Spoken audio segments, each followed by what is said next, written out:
as long as we're all in agreement. हमें सिर्फ अगले 2 सालों में फेज 6 में अवेंजर्स मूवी देखने को मिलेगा। हालांकि फेज 6 अभी भी शुरू नहीं हुआ है, लेकिन इसके ऊपर काफी स्पेकुलेशंस चल रहे हैं। तो आज की इस वीडियो में हम देखेंगे वो अवेंजर्स जो मुझे लगता है अवेंजर्स कैंग डायनास्टी या अवेंजर्स सीक्रेट वार्स में रिटर्न करेंगे। तो मेरा नाम है तानिम और आप देख रहे हैं T17 का और एक वीडियो। अब स्टीव रॉजर्स ओल्ड हो चुका है और अब सैम विल्सन के हाथ में है कैप्टन अमेरिका का शील्ड और हमें ये रोल में उसका प्रॉपर डेब्यू देखने को मिलेगा उसके अगले movie captain America new world order में। और क्या सैम विल्सन का कैप्टन अमेरिका कैंग के सामने अगले अवेंजर्स टीम को लीड करेगा? ऐसा हो सकता है, लेकिन मुझे लगता है कि वो एक सपोर्टिव रोल में कंफर्टेबल होगा। लेकिन कुछ भी हो, मुझे लगता है कि वो अगले अवेंजर्स मूवी में जरूर होगा। आखिरी बार जब हमने ब्रूस को देखा था तब वो अपनी कजिन शी हल्क की मदद कर रहा था और अब उसके पास उसका एक बेटा भी है। लेकिन हमें काफी लंबे वक्त से ब्रूस का कोई पर्सनल स्टोरी लाइन नहीं देखने को मिला है और हम चाहते हैं कि वो अगले अवेंजर्स मूवी में कुछ तबाहीदार चीज करे। और अगर वो कैंग या पोटेंशियली डॉक्टर डूम को सीक्रेट वार्स में ला रहे हैं तो उन्हें यहाँ हल्क चाहिए होगा स्मैशिंग करने के लिए। अब स्कॉट लैंग काफी हद तक एक कॉमिक रिलीफ कैरेक्टर है। उसने पिछले कुछ सालों में ये साबित किया है कि वो कितना वैल्यूएबल है और ये कहना पड़ेगा कि वो अब एकलौता एवेंजर है जिसने कैंग द कॉन्करर के एक वर्जन के सामने सरवाइव किया है। और ये लगभग तय लगता है कि वो हमें अवेंजर्स कैंग डायनेस्टी में देखने को मिलेगा। और कौन ये नहीं देखना चाहेगा कि जायंट मैन दुश्मनों को अपने पैरों से कुचल रहा है।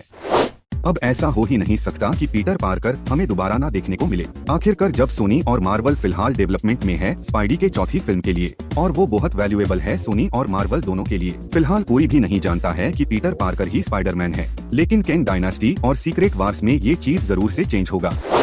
अब बेचारा क्लिंट सिर्फ अपने परिवार के साथ खुशी से रहना चाहता था, लेकिन उसकी नई यंग पार्टनर के साथ वो वापस से एक्शन में आ चुका है और ये लगभग तय है कि वो कैंग डायनास्टी या सीक्रेट वार्स में अवेंजर्स को जाकर ज्वाइन करेगा और शायद यहाँ हमें उसका हेरोइक सैक्रिफाइस देखने को मिल सकता है।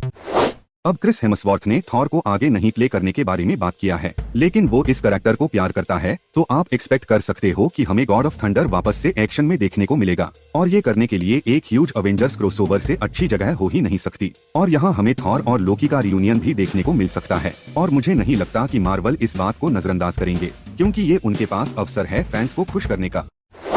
अब सबसे स्ट्रॉन्गेस्ट अवेंजर थॉर के बाद इस साल के आखिर में द मार्वल्स मूवी में वापस एक्शन में आएंगी और मैं सरप्राइज नहीं होऊंगा अगर इस मूवी में हमें कैंग के कुछ हिंट्स मिले। जब हमने कैरोल को एंड गेम में देखा था, उसे आखिरी में अपना एंट्री करने के अलावा उतना ज्यादा कुछ करने का मौका नहीं मिला था, तो अगले बड़े क्रॉसओवर में उसे शाइन करने का मौका मिल सकता है और शायद वो यहाँ कुछ अवेंजर्स के ग्रुप का लीडर भी हो सकती है।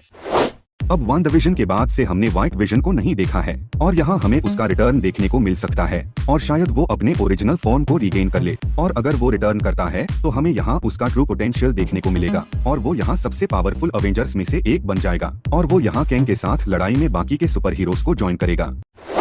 अब एलिजाबेथ ओल्सन के बातों से लगता है कि उनका रिटर्न MCU में नहीं होगा, लेकिन हम जानते हैं कि वांडा की कहानी इस तरह खत्म नहीं होगा। मल्टीवर्स ऑफ मैडनेस में उसकी विलेनस रूप हर किसी को पसंद नहीं आया था। ऐसा देखने में लगता है कि वो यहाँ पर मर चुकी है, लेकिन वो एक नेक्सस बीइंग है तो वो आसानी से अपना रिटर्न कर सकती है और यहाँ किंग भी एक नेक्सस बीइंग है, तो अगर किंग और स्कारलेट विच की लड़ाई होती है तो ये बहुत ही एपिक होने वाली है। अब एज ऑफ अल्ट्रॉन का पिएट्रो सबकी फेवरेट क्विकसिल्वर का वर्जन नहीं है, लेकिन जब मल्टीवर्स कोलाइड होगा तो हमें उसका भी रिटर्न यहाँ देखने को मिल सकता है और शायद हमें एक्समैन वाला क्विकसिल्वर भी यहाँ देखने को मिले। अब एंड गेम के बाद से हमें स्टीव रॉजर्स नहीं देखने को मिला है और ऐसा लगता है कि क्रिस इवांस तैयार है इस रोल से रिटायर होने के लिए, लेकिन सीक्रेट वार्स जाना ही जाता है मरे हुए कैरेक्टर्स या हीरोज को अलग अलग कंटिन्यूटीज से वापस लाने के लिए। अगर हमारा ओरिजिनल कैप रिटर्न करता है, चाहे यंग वाला हो या ओल्ड वाला, ऑडियंस वैसे ही पागल होने वाले हैं जैसे जब उसने थॉर का हैमर उठाने के वक्त पागल हुए थे। अब आयरन मैन MCU में बहुत लंबे वक्त से है और एंड गेम में उसका सैक्रिफाइस बहुत ही आइकॉनिक था और हम जानते हैं कि RDJ और क्रू उस सैक्रिफाइस को बर्बाद नहीं करना चाहेंगे, लेकिन यहाँ और भी रास्ते हैं जिससे वो रिटर्न कर सकता है, जैसे कि एक होलोग्राफिक AI या मल्टीवर्सल वेरिएंट के रूप में। स्टीव रोजर्स के कैमियो से ज्यादा अगर फैंस किसी चीज से खुश होंगे वो है टोनी स्टार्क का कैमियो और मार्वल शायद से इस बारे में कंसिडर कर सकता है।